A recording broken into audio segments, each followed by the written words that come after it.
It's showtime. There's a lot of talk online right now about what makes a good remake, and much of that discussion has been centred around the value of remakes and preserving the legacy and intent of the original ideas. But the whole Resident Evil 4 situation got me thinking about my own remake takes and how we could translate that to our own incredible film insight, and channel the film gods in such a way that we could determine what actually makes a good film remake. Welcome back everyone, once again, to the incredible insight. Bad film remakes are a dime a dozen really. For like 10 years now we've been bombarded with rehash after rehash of old favourites. You're hard pressed to go to the cinema now and find something that isn't already based off something else. But that take, it's also a dime a dozen, and if there's one thing that's been complained about through the teeth on the internet, it's bad remakes, and this last decade is stagnation. So instead with this video we're going to try and give these guys in charge some advice, directly from the film gods to them, about what us audiences actually want to see in a remake, instead of the pandering, forgettable slop we've been fed for so long. I've compiled a list of 6 different film remakes that I think are worth talking about, and we're going to see what sets these apart and what makes them worthwhile. Some of them on the list are much better than others, but I hope by analysing the good of film remakes we can get to the heart of what makes these remakes work in general. I'm going to be avoiding spoilers until the very end of the video, so don't worry, I'll give fair warning. We may as well start with what I think is the absolute gold standard of film remakes, what I call the trilogy, or the big 3. The Thing, The Fly and The Blob. All 3 being direct remakes of movies from the golden age of B-movie science fiction. What can I say about these 3 really? Out of all the movies I've got on today's list, these are probably the most universally talked about and beloved, but for good reason. I think these demonstrate what an update in audience expectations can look like. By 1980, no one was scared by the old-timey scream on the floor and fall down after a monster touched me on the shoulder anymore. There was a clear need to update not only the visuals but the tone and tension of these older films as well. But of all the big 3, I'd have to single out The Blob as my overall favourite, which might shock some of you, especially those Thing diehards in the audience, but I swear I really think The Blob is the best adaptation of one single monster I've ever seen.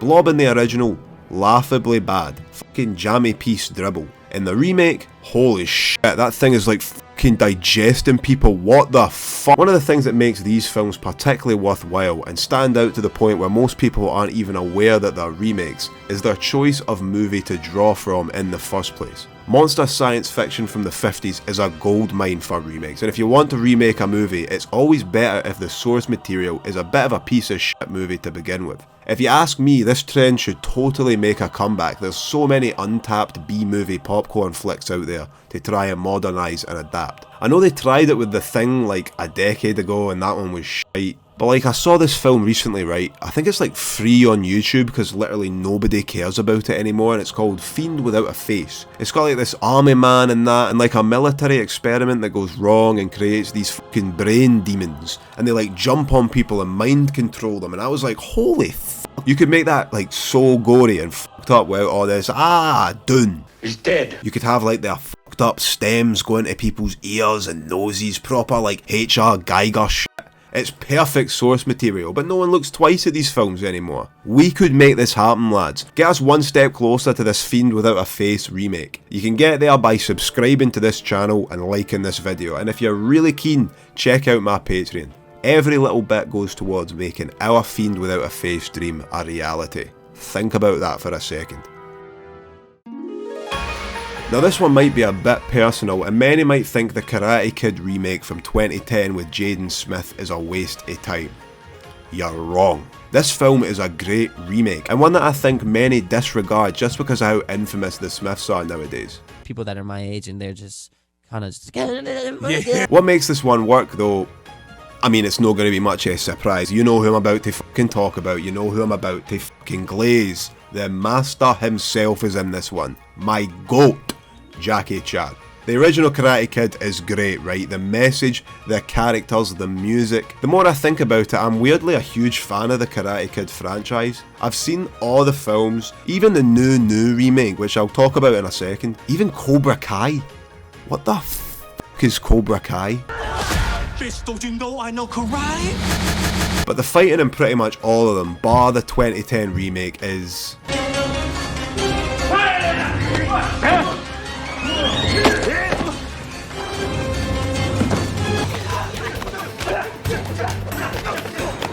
My god, this jacket scene with all the bullies where he doesn't hit like any one of them, it's so fucking good, man. There are problems, I'll admit. The romance writing is really awkward. And when compared to the actually surprisingly charming relationship that Ralph Macchio and Elizabeth Shue build in the original...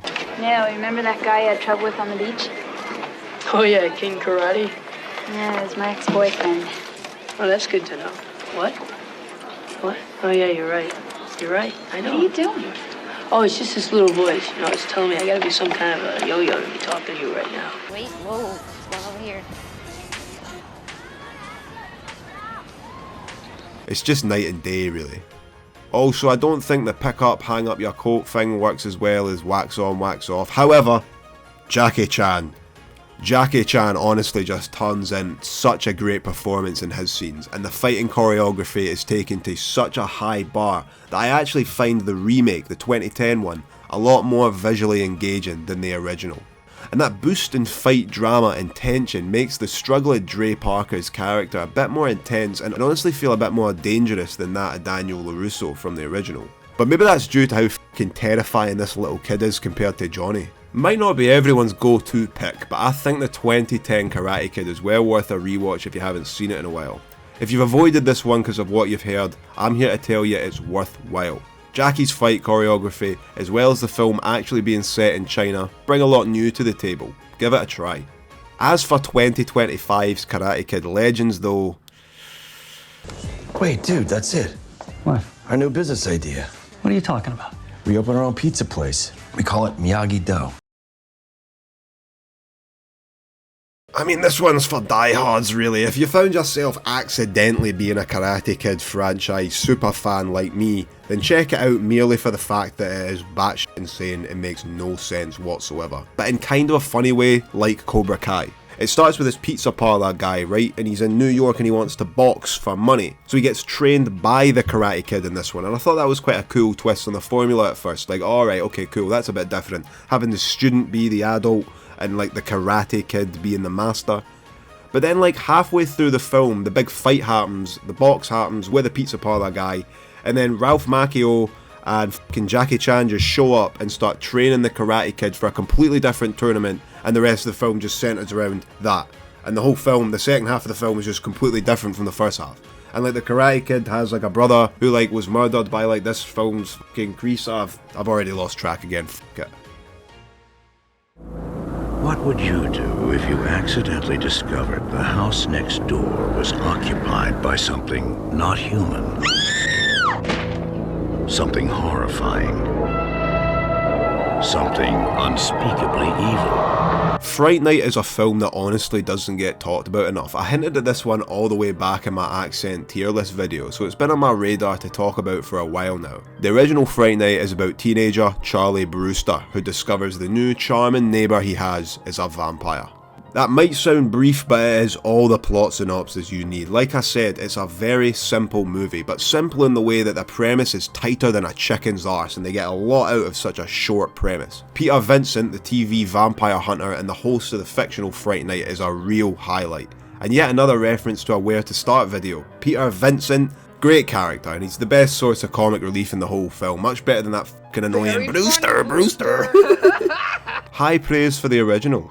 You might be surprised to hear then that the 2011 remake of Fright Night is just as good, if not even better. This one has a star-studded cast with Colin Farrell, Toni Collette, Christopher Mintz-Plasse, Imogen Poots, and the great, though tragically late, Anton Yelchin, in a real standout role in his career especially. Peter Vincent returns as a character, this time played by my true nemesis David Tennant. What I really like about this film is how it doesn't change a thing about the original premise and idea, and instead just makes it darker, more real, and more modern in a really special way. We don't have fucking Brewster anymore, and Christopher Mintz-Plasse is a great replacement for him, still being funny, but fitting into the role a lot more believably and subtly than this from the original. This film, more so than any remake I've seen in the past, 15 years, is probably the best example of what the trilogy managed to do from before. Not that the original Fright Night is bad, but the remake takes out some of that spooky, scary, hocus pocus 1980s family charm stuff,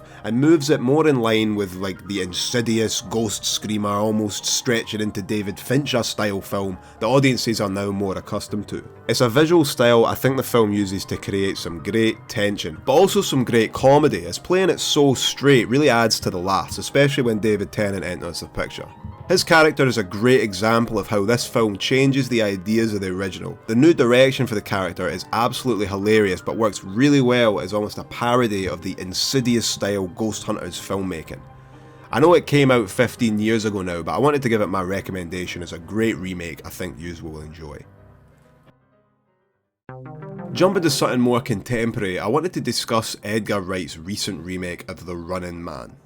Now, remakes of Arnold Schwarzenegger's 1980s classics are nothing new. We saw a lot of those in the 2010s, with Colin Farrell again starring in the 2012 remake of Total Recall, and all these Predator films that keep getting made since 2010 with Adrian Brody and that. You mind that one, fucking Predators or son.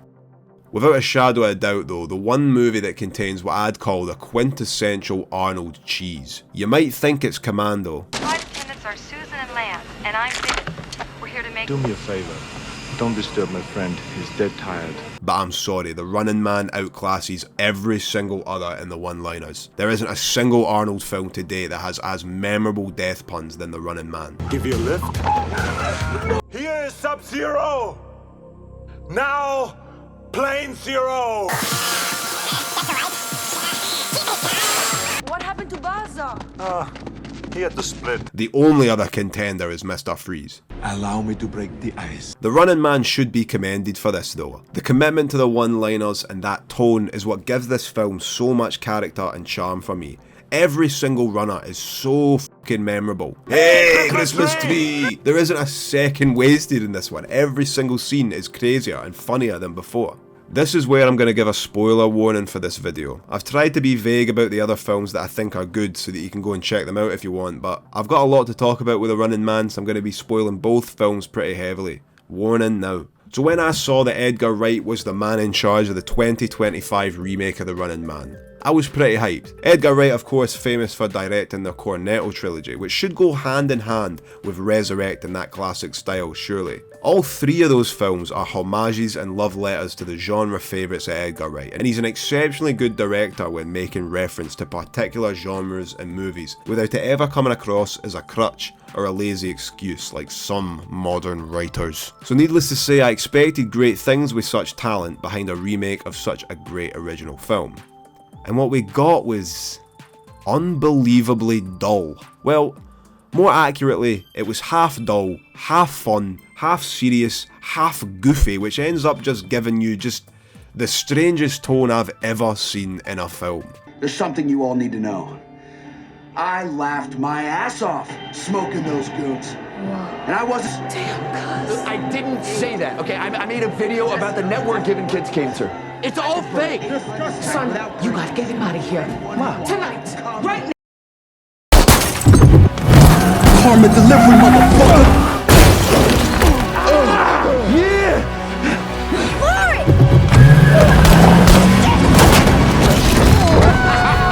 He made damn sure we were safe in this house.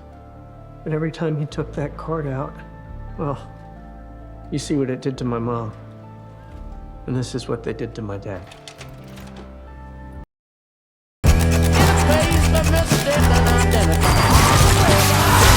Get in the safe room! No, LT, I want to see him die! You hear that, Will? You're gonna die! Michael Cera's character has like 10 minutes of literal PowerPoint presentation character backstory and development, 10 minutes of goofy slapstick lols, and then is just killed off immediately in the next scene. Like, what was the point of all this? What was the point of his character? At the point I was getting introduced to the second child character on the brink of dying from illness in order to make us sympathise with one of our heroes, I knew something was seriously wrong here. Let's get the things I liked out the way first. Glenn Powell is actually a good actor. There, I've said it. I think he's always typecast as that slightly older, handsome guy, but he brings something a bit different to that type of character every time, which is rare.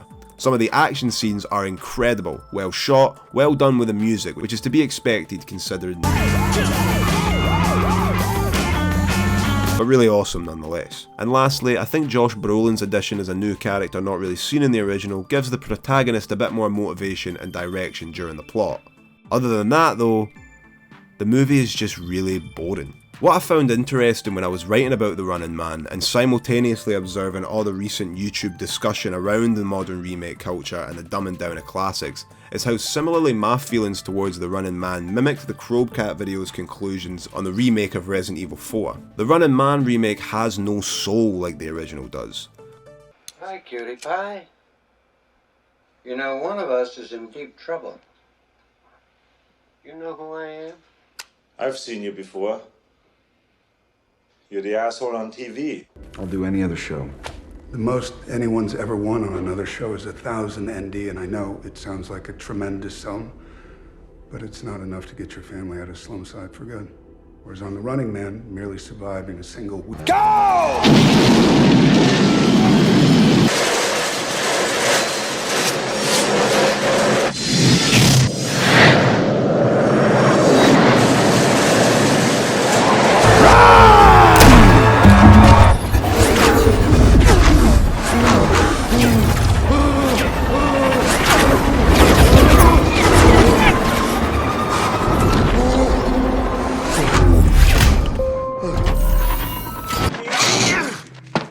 You cold-blooded bastard. I'll tell you what I think of it. I live to see you eat that contract. But I hope you leave enough room for my fist, because I'm going to ram it into your stomach and break your goddamn spine! Ah! I'm still here, you shit-eaters. Hi, cutie pie. You know, one of us is in deep trouble. Hello, cutie pie. One of us is in deep trouble.